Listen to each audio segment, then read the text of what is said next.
Good morning and welcome back to the channel. Well, I'm back at RSPB Ham Wall.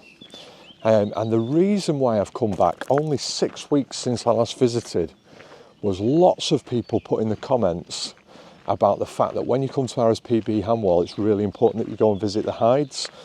And one of the subjects that we didn't see when we were here last time that I'd really like to see is cranes. It's a subject I've never photographed in the wild. I've seen them in captivity, but I've never seen them in the wild, so it'd be great if we could get a glimpse of those.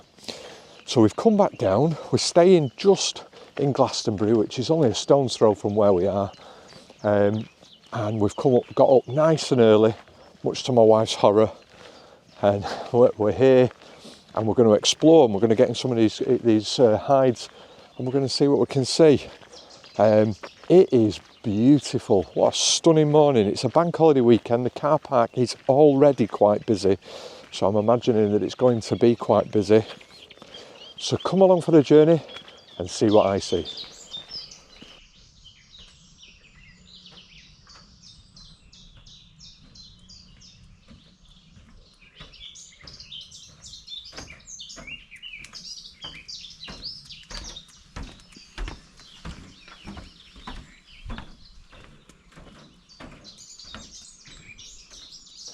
I just want to talk very briefly about walk around settings. It is something that I've mentioned before on the channel, and walk around settings are just that. I've got the camera on my hip, I'm carrying it, I'm not on a tripod. What I want to be able to do and be in a position to do is that should something appear in front of me and I need to lift my camera up and start photographing, I've got a base setting that's going to give me the best chance to be able to achieve that. So because we've got lovely light this morning, my aperture is set at wide open, f4 or f2.8 depending on whether I've got the teleconverter engaged, and my shutter speed is at 1600th of a second, so it's really quite fast, and that just gives me the best opportunity for particularly things like marsh harrier in flight, the egrets in flight, anything like that would give me a really good chance of being able to get a good capture on it. Now, if I was looking for something like a small bird in flight, I'd very quickly increase that shutter speed. If I was looking for something where I need a little bit of extra depth of field, I would close down the aperture. But I can do all that from the base settings. So what I'm doing is I lift the camera up and I can start taking photographs immediately, because it might only be a fleeting moment. Little coot chicks. It might only be a fleeting moment, and it just gives me that opportunity to get the shot.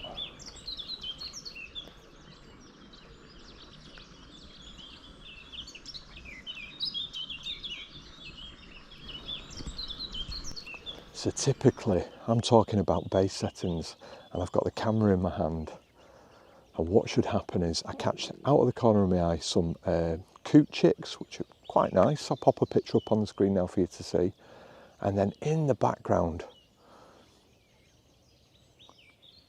where's the camera? In the background, a water rail runs across the water. I've yet to get a photograph of a water rail. I've had a few fleeting glimpses like that. And that's the curse of vlogging at times. Sometimes you've got a vlogging camera in your hand, and you miss some shots like that.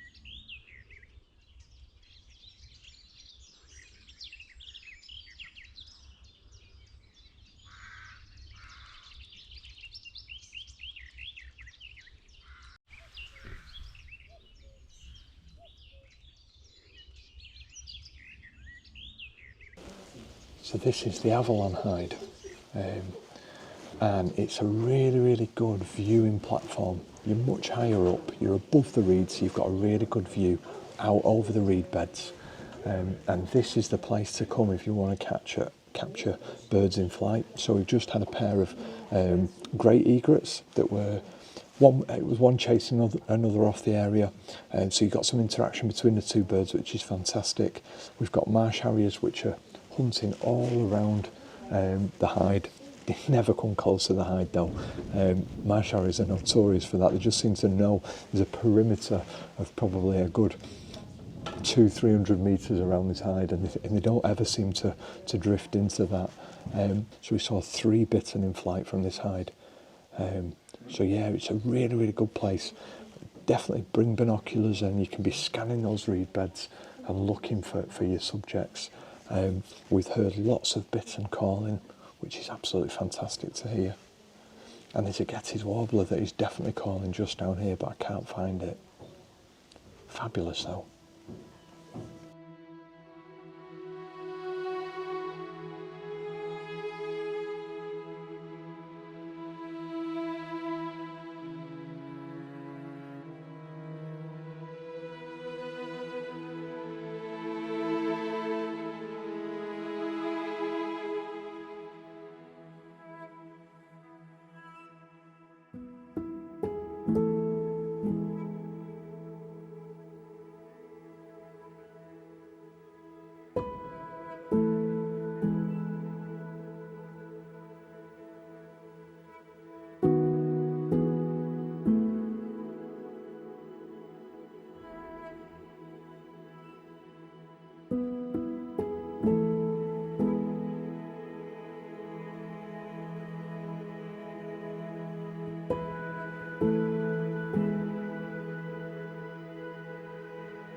Now, I couldn't do any filming inside that hide because there was a lot of people in there, although I don't think initially it would have made any difference whatsoever.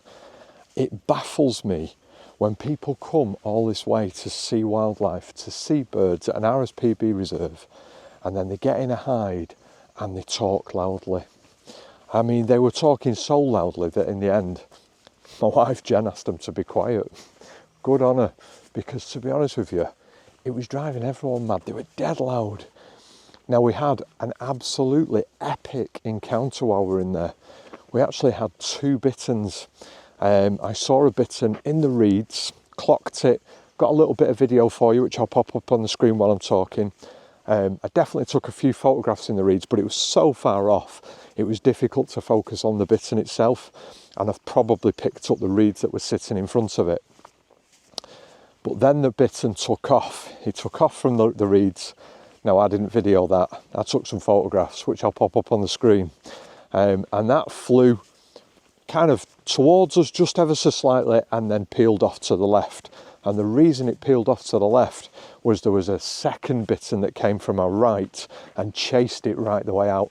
I think they were both males, and I think there was probably a little bit of rivalry there, and it was a male chasing another male out of his area.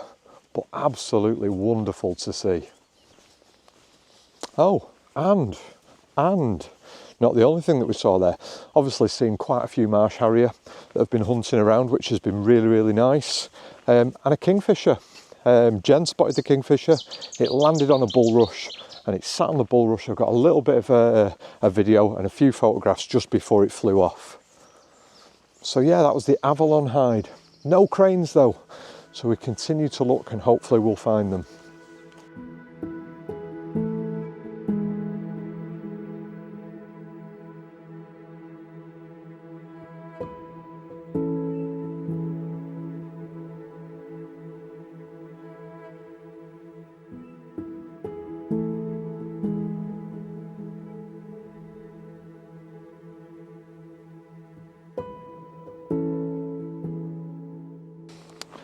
I want to just very quickly talk really about the modes of the camera and what mode I use and why I use it.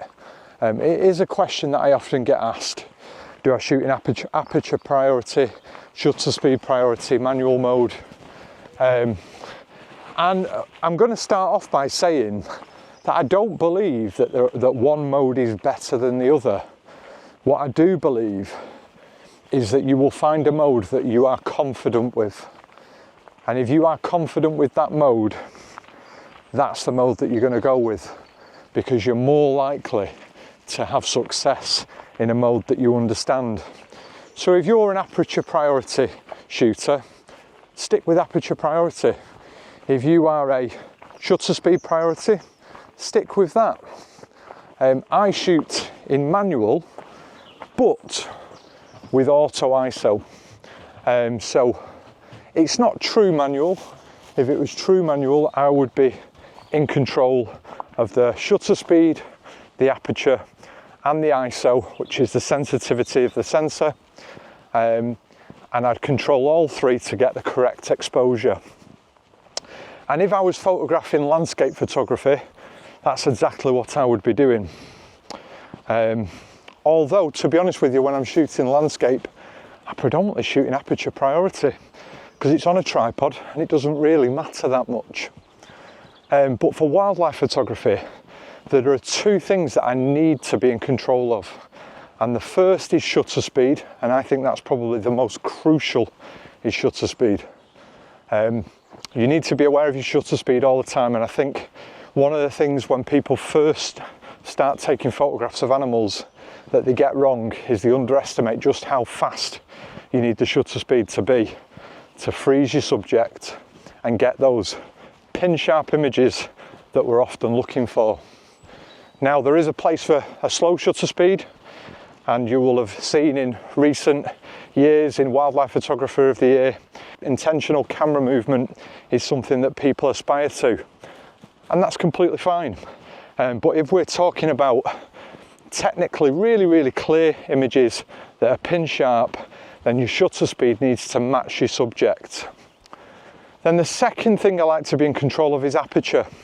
And the reason that aperture is so important, and the reason why I've invested heavily on a 400mm lens with a 2.8 aperture, is to ensure that I get that really buttery smooth background to my images. Aperture controls your depth of field, and it also controls the amount of light that the camera is allowing into the sensor. So the wider the aperture, the bigger open the aperture is, the more light that it's going to allow into the sensor, but the shallower the depth of field. And depth of field is something that we're looking for when we're photographing wildlife. We want a relatively shallow depth of field to ensure that our backgrounds are diffused and not obstructive and not distracting. So I like to be in control of those two elements. But then the other thing that you need to be aware of when it comes to your exposure is your ISO. On a day like today, where the clouds are coming in and out and the light is constantly changing, I'll let the camera make that decision. So I'll use an auto ISO, and I would use that, I would say, 95% of my photography, manual mode with auto ISO. And that just gives me the ability to be able to control two sides of the exposure triangle and leave the camera to make the decisions on the third. Now, I influence how the camera makes the decision through my use of my metering modes, and I've spoke about that in other videos, but also in my exposure compensation. And so when I've got a bright subject, conscious of protecting the highlights, I'll underexpose the image. And that exposure using the exposure compensation will force the camera to underexpose it, and it will adjust the ISO accordingly. If it's a dark subject and I want to boost those dark areas to ensure that I've got detail in them, I'll overexpose the image. So I am controlling the ISO, but not in the truest sense of the word. So I hope that answers the question that I often get about which mode I shoot in.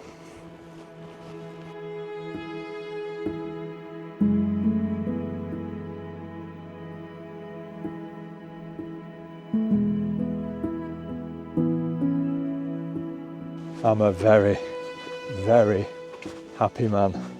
I came here with the intentions of seeing a crane, and I said that right at the beginning of the video.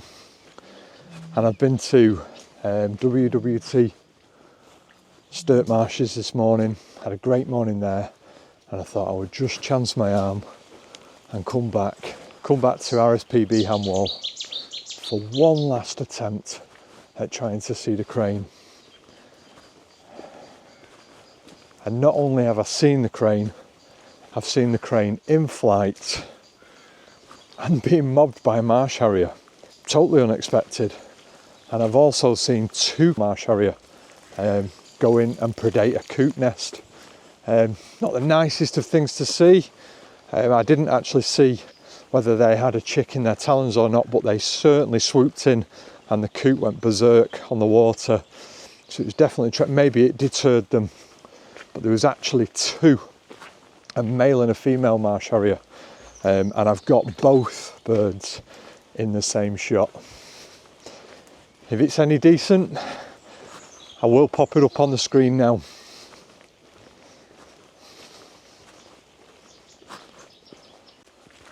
Well, that brings us to the end of another video. Another wonderful trip to RSPB Ham Wall. We've seen loads here. We've been here this morning, we've been here this afternoon, and we've seen absolutely loads. And I'd have stayed all the way through to Somerset, only I'm hoping to pop into Bristol now and maybe catch a glimpse of the urban foxes, but before the sun goes down, and so I don't have to use flash. That's the plan anyway, so that's where we're off to next. The cloud has built, which was the forecast. It should actually be raining now, but it hasn't rained. But the clouds have certainly built up. Tomorrow's supposed to be a bit more of an unsettled day. But it's definitely an area that I will be revisiting time and time again. So if you are from this area and you think there is somewhere that I've not visited, because a few people on the last video said that I was really just scratching the surface of the Somerset levels, and I completely understand that. So if you think there is a better place than RSPB Ham Wall and you want to drop that in the comments below, on my next visit I'll be sure to take a look. If you've enjoyed this video, please give it a like. A subscribe would be absolutely wonderful too. We've got a buy me a coffee webpage description, the link will be just at the bottom. So if you have enjoyed it and you want to show that little bit of extra support, feel free to pop on there and consider buying me a coffee. So from the wonderful RSPB Ham Wall, and until next time, ta-ra.